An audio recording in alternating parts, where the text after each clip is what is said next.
মালা আছে তো জলের মালাটা মালা আছে বলে একটা দিতেন সালে আমরা যে জায়গায় এই শহীদান দিবস করছি সেখানে প্রকাশ্য দিবালোকে আমাদের পুলিশ পারমিশন পাওয়া কর্মসূচিতে বিজেপির ঘাতক বাহিনী অন্যায়ভাবে আক্রমণ করে এবং সেই কর্মসূচির মধ্যে অংশগ্রহণকারী কমরেড শহীদ মিয়া বয়োজ্যেষ্ঠ ব্যক্তি ওনাকে নৃশংসভাবে পুলিশের সামনে প্রকাশ্য দিবালোকে পিটিয়ে পিটিয়ে খুন করে এবং সেই ঘটনায় আমাদের বহু কর্মী নেতা আহত হয়।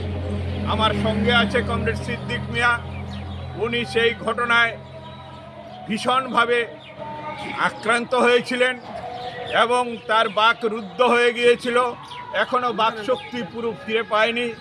তেমনিভাবে আমাদের পার্টির সম্পাদক মণ্ডলীর সদস্য কমরেড প্রদেশ রায় সহ প্রায় কমপক্ষে 15 জন যারা উন্নত চিকিৎসার জন্য পরবর্তী সময়ে দীর্ঘকাল জিবি হাসপাতালে থেকে চিকিৎসিত হতে হয়েছে।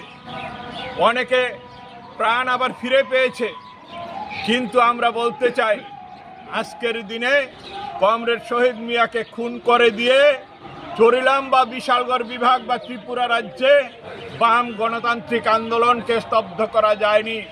আর যায়নি বলেই কমরেড শহীদ মিয়াকে খুন করার পর গত বছর তার পাড়ায় আমরা এই শহীদান দিবস করেছিলাম। আজকে এই বদ্ধ ভূমিতে দাঁড়িয়ে আবার আমরা শহীদ মিয়ার এই শহীদান দিবস কর্মসূচি পালন করছি।